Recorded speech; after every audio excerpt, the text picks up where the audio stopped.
Captain Voxra's three eyes focused on the monitoring screen, watching as his soldiers dragged the latest human prisoner through the corridors of Detention Block 7. The creature looked pathetic, really. Small, pink, and wobbling on just two legs like a newborn Grexling. How had these beings ever thought they could challenge the mighty Zephyrian Empire? "Sir, the human prisoner has been secured in Interrogation Chamber Alpha," reported Sergeant Nix Tell, his voice crackling through the communicator. "Awaiting your orders." Voxra allowed himself a small chuckle. Lieutenant Maya Sterling, according to her identification tags, was apparently some sort of human military officer. The irony was delicious. This frail thing, barely reaching his shoulder height, was supposed to be a warrior? Her pale skin looked like it would tear if you sneezed too hard, and those tiny, round eyes seemed almost comically inadequate compared to his superior three-eyed vision. "Look at this specimen," he muttered to Commander Thexik, who had just entered the observation deck. "No natural armor plating, no enhanced sensory organs, no bioweapons. How do these creatures even survive on their home planet?" Thexik's mandibles clicked in amusement. "Perhaps their world has very gentle predators, Captain. Soft, fluffy things that attack with cuddles instead of claws." The human sat in the interrogation chair, her wrists bound with quantum restraints that could hold a rampaging battle beast. Yet she looked bored? That was odd. Most prisoners were screaming or begging by now. Instead, Lieutenant Sterling was examining her fingernails as if waiting for a delayed transport. "Activate the psychological pressure systems," Voxra ordered. "Let's see how long this human's primitive mind can handle our advanced interrogation techniques." The chamber's walls began to pulse with a low, subsonic hum designed to create anxiety and fear. The lighting shifted to the specific wavelength that caused panic in most species. Temperature controls activated, creating an uncomfortable chill that would make the prisoner shiver and feel vulnerable. Maya Sterling yawned. "Sir." Nix Tell's voice came through again, sounding slightly confused. "The prisoner appears to be unaffected by the environmental controls. Should we increase the intensity?" Voxra's confidence remained unshaken. "These humans have primitive nervous systems, Sergeant. Their pain tolerance is probably laughably low. Once we begin the actual interrogation, she'll crack like an egg shell. Trust me, in 30 minutes. This Lieutenant Sterling will be begging to tell us everything about human military operations." He had no idea how wrong he was about to be. The interrogation chamber doors hissed open with ceremonial weight, and General Krex-Non strode in like he owned the entire galaxy.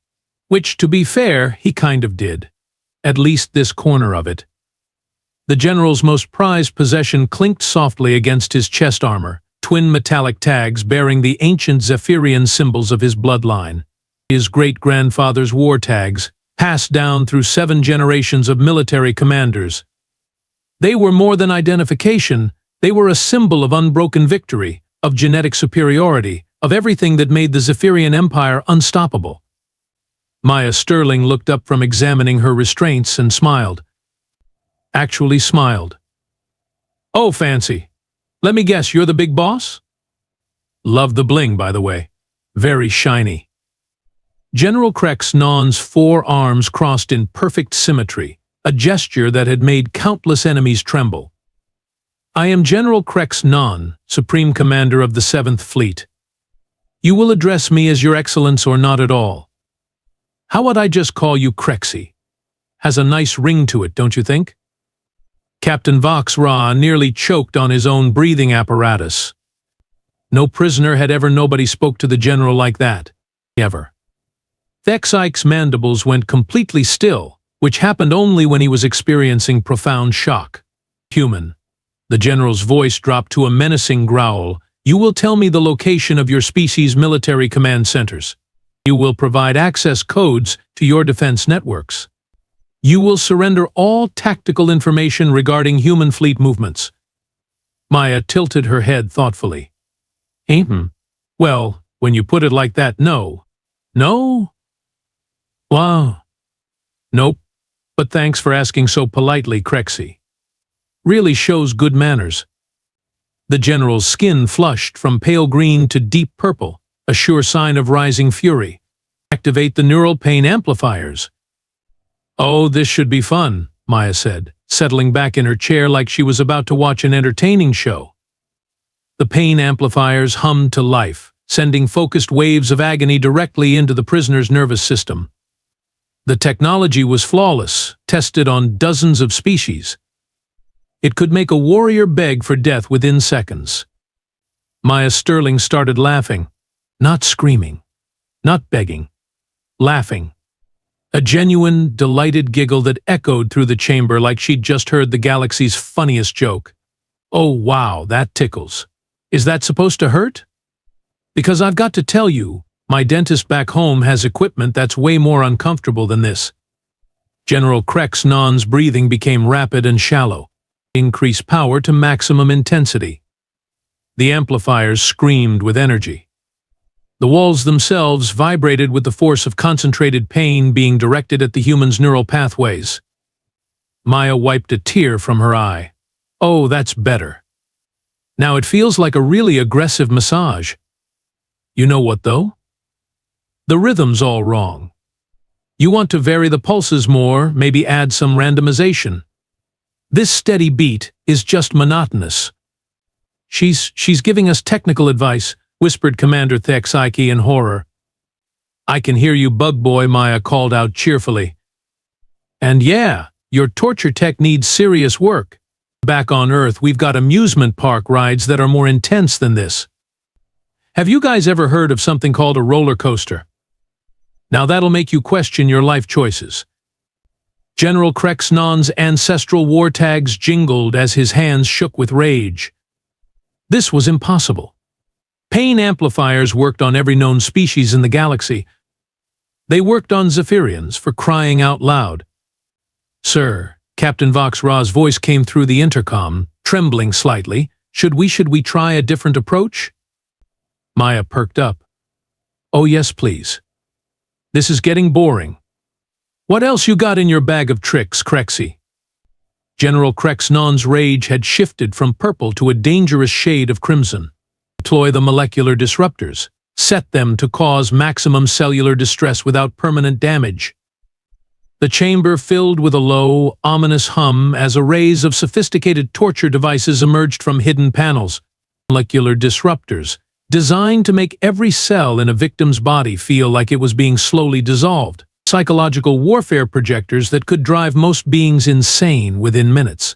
Sensory deprivation fields that could break the strongest minds. Maya watched the display with genuine interest. Wow, you guys really went all out on the interior decorating. Very evil lair chic. Though I have to say, the color scheme is a bit much. Who decided on that shade of puke green for the wall panels? Activate all systems simultaneously, Krexnon commanded. The molecular disruptors fired, the psychological projectors screamed to life, and the sensory fields wrapped around Maya like invisible chains. The combined assault would have reduced most beings to gibbering madness within seconds. Maya yawned again. You know what your problem is. No creativity. You're just throwing random pain at me and hoping something sticks. It's like watching a toddler try to solve a puzzle with a hammer. Impossible, breathed Commander Thexike. The molecular disruptors are operating at full capacity. Oh, those tickly little things? Yeah, they're cute.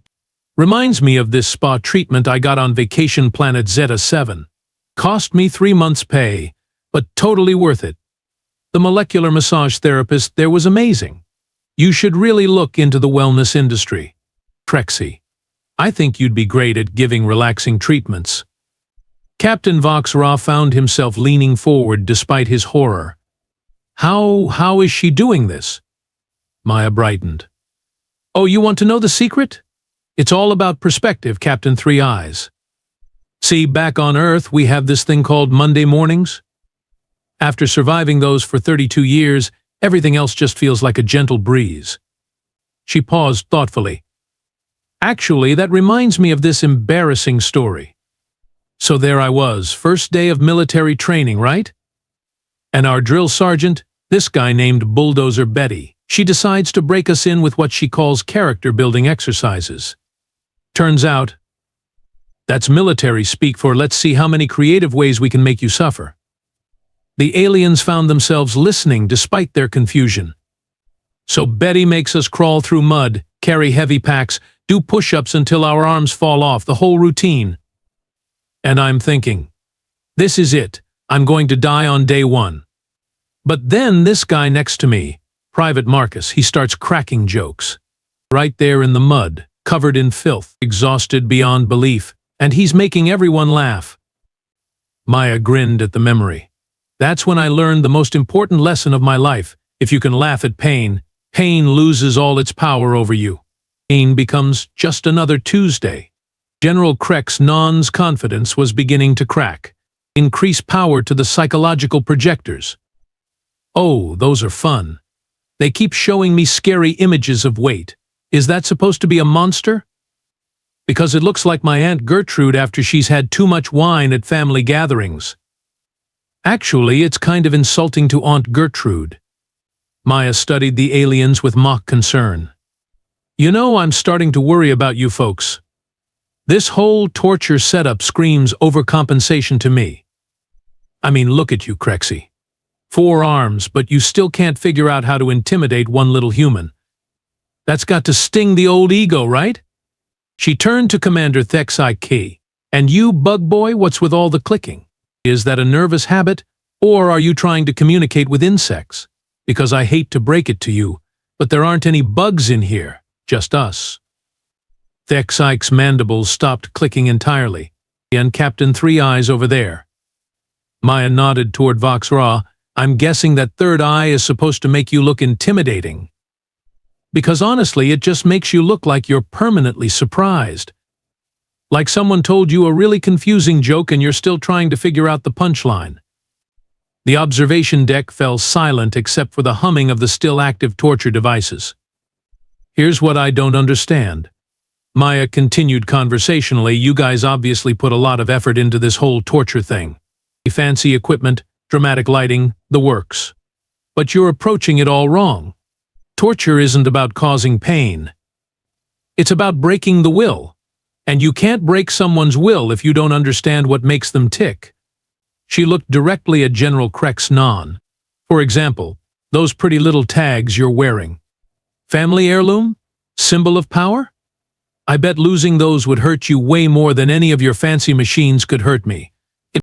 The general's hand instinctively moved to protect his ancestral war tags, and Maya smiled sweetly. Now we're getting somewhere. General Kreck's non's hand lingered protectively over his war tags, and Maya's smile grew wider. Oh, did I hit a nerve? Interesting. You know, I've been listening to you all chatter for the past hour, and I've got to say your language is fascinating. She shifted in her restraints, getting more comfortable. See, most species we've encountered have fairly simple linguistic structures. But Zephyrian? It's beautifully complex. All those subtle tonal variations that indicate social hierarchy, emotional state, even family lineage. Like when you said Supreme Commander earlier, Krexy.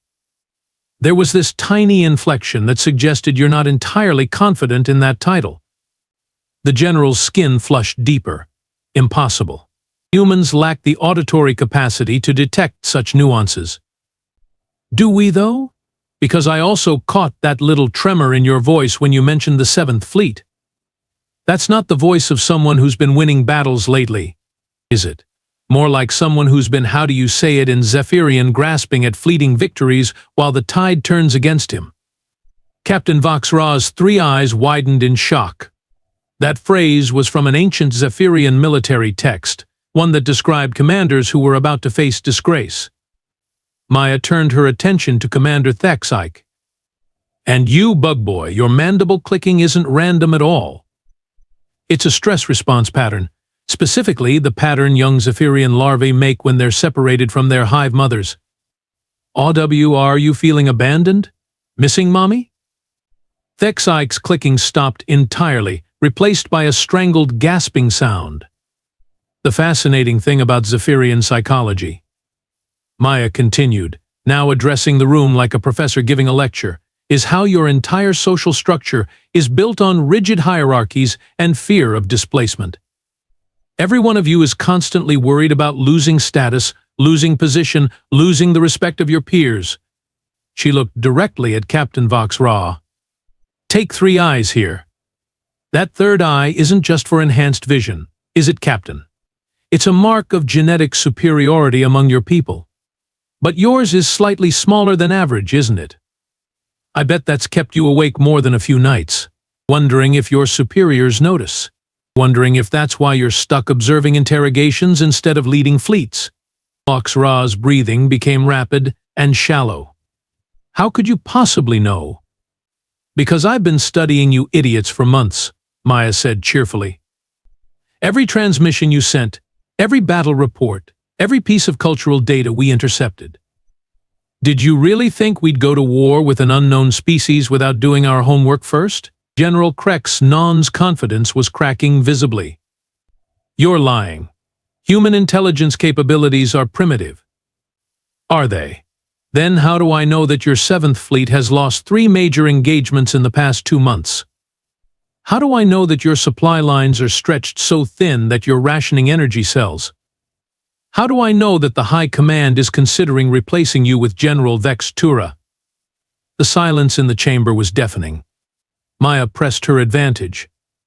Oh, that last one hit home, didn't it, Krexy? Vex Tura, your old academy rival. The one who always scored higher on tactical assessments. The one who got promoted to the 8th Fleet while you were stuck with the 7th. Must burn, knowing he's probably going to get your job. Shut up, Krex Non whispered. And the best part, your own officers are starting to doubt you. I can see it in their body language. 3 Eyes over there has been avoiding direct eye contact with you for the past 10 minutes. That's a sign of lost confidence in Zephyrian military culture, isn't it? Captain Vox Ra shifted uncomfortably, his third eye indeed avoiding the general's gaze. As for Bug Boy here, Maya nodded toward Thexike. His mandible pattern switched from stress clicking to what I believe is called challenge assessment. He's actually evaluating whether he could take command if you suffer a complete breakdown. Which, let's face it, seems increasingly likely. His Commander Thexike's mandibles went completely still, but his posture had indeed shifted into a more aggressive stance. This is impossible, General Krex Non snarled. You're a prisoner, helpless, defeated. Am I, though? Because it seems to me like I'm the one in control here. I'm the one making you question everything you believe about human capabilities. I'm the one turning your own officers against you with nothing but words. Maya leaned forward as much as her restraints allowed. Want to know the real secret, Krexy? The reason your fancy torture devices don't work on me? It's not because I'm tough. It's because I volunteered for this mission. The aliens stared at her in confusion. That's right. I let myself get captured on purpose. Because someone had to study you up close, learn your weaknesses, figure out how to break your precious military hierarchy from the inside. And congratulations, you've given me everything I need. She looked around the room with satisfaction. I now know that your pain tolerance is actually lower than ours, which means your torture techniques are designed for beings weaker than humans. I know that your command structure is fragile and based on fear rather than loyalty. And I know that you're all so paranoid about status that you'll turn on each other at the first sign of weakness. General Krex Non was shaking now, his 4 hands clenched into fists. Guards. Increase security. This prisoner is not to speak another word. Oh, but we're just getting to the good part, Maya said with genuine enthusiasm. See, while you've been busy trying to torture me, my people have been analyzing your fleet movements. Every ship you've pulled back to guard this facility is a ship that's not defending your supply convoys. Your military strategy is falling apart because you're so focused on one little human prisoner. She paused for effect. By the way, how's your communication with the fleet? Been having any technical difficulties lately? The general's blood ran cold. They had been experiencing intermittent communication problems for the past hour, problems that started right around the time they'd begun interrogating the human. You're lying, he whispered. but his voice lacked conviction. Maya smiled sweetly. Want to bet your precious war tags on that, Crexy? What happened next would be talked about in Zephyrian military academies for generations, assuming there were any academies left after this war. Maya Sterling, who had been sitting calmly in quantum restraints designed to hold creatures 10 times her size, simply stood up. The restraints didn't break, didn't malfunction, didn't spark with overloaded energy. They just opened. You see, she said conversationally, brushing imaginary dust off her uniform. While you were so busy showing off your torture toys, I was paying attention to how they work. Quantum restraints are fascinating pieces of technology. Very sophisticated. But they have one tiny flaw. They're voice-activated by security personnel. She held up a small device that had been hidden in her sleeve. And this little beauty has been recording every command code you've used for the past 3 hours. Thank you for the comprehensive tutorial, by the way. General Krex lunged forward with all 4 arms outstretched, but Maya was already moving. She didn't fight like a warrior, she fought like someone who understood exactly how Zephyrian anatomy worked. A precise strike to the nerve cluster at the base of his neck, and the general dropped like a stone, paralyzed but conscious. Sorry, Crexy, but I learned all about your pressure points from your own medical databases. Humans are surprisingly good at hacking, by the way. Commander Thexike charged next, mandibles spread wide in attack position. Maya sidestepped casually and whispered something in perfect Zephyrian that made him freeze mid-charge. What did you tell him? Captain Vox Ra demanded, backing toward the emergency alarm. Oh, just a little phrase about his mother's egg-laying habits. Very insulting in your culture. Poor bug boy is too shocked to move. She patted Thexike on his frozen mandible. It's okay, sweetie. I'm sure she was a lovely insect. Vox Ra's hand hovered over the alarm button. Stay back. I'll call for reinforcements. Go ahead, Maya said, settling into the general's command chair and putting her feet up on the console. I'm curious to see how many guards you can spare from defending against the human fleet that's currently attacking your outer perimeter. Vox Ra's third eye widened in horror. Impossible. Our sensors would have detected. Would they? Even with all those communication problems you've been having? Even with your attention focused on little old me instead of watching your defensive screens? As if summoned by her words, explosions began blooming in the distance, visible through the observation chamber's reinforced windows. Vox Ra's hand fell away from the alarm as he stared at the approaching human ships in disbelief. Maya stood and walked over to where General Krex lay paralyzed on the floor.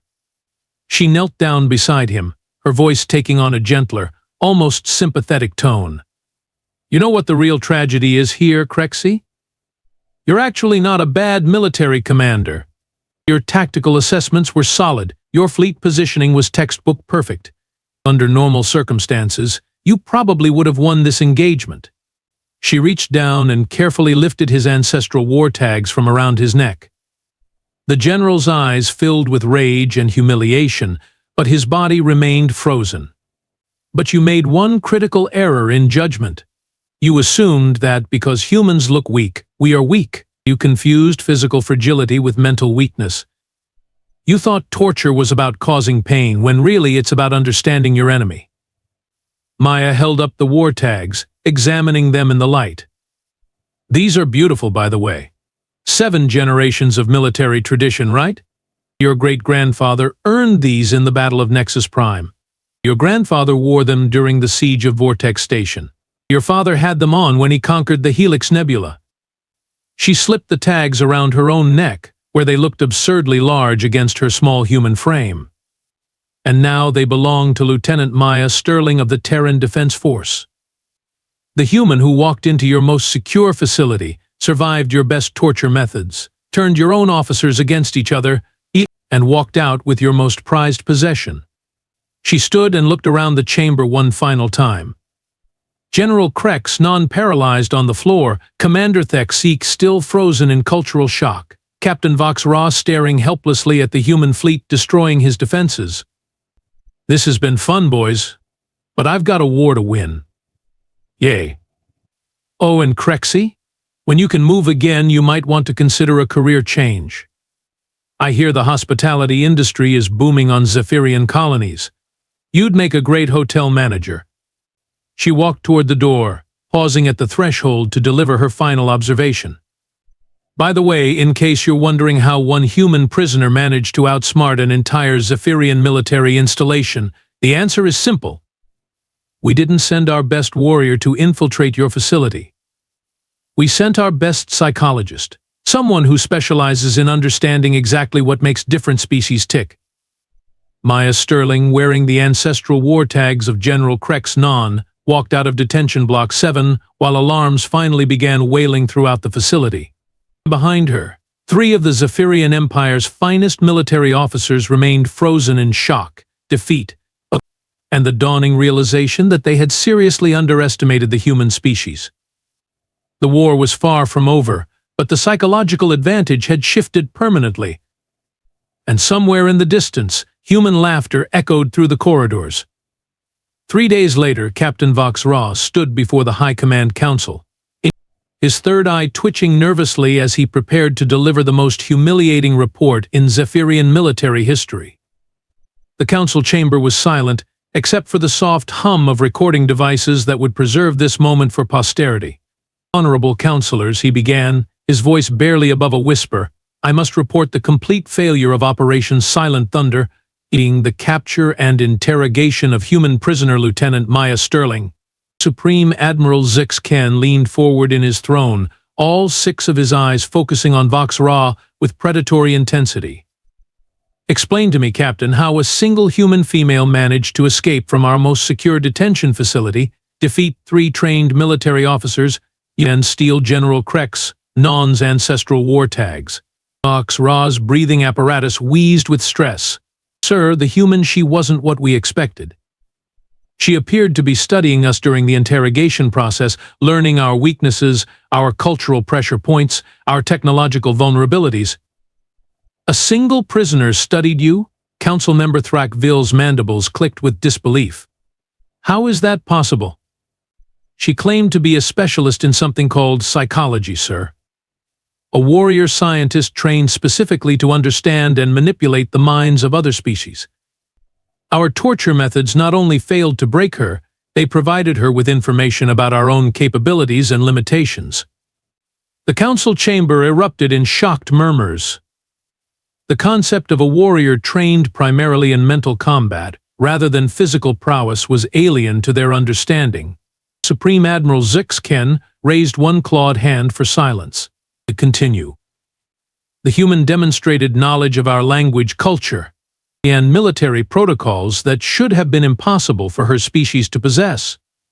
She systematically turned our officers against each other using nothing but words.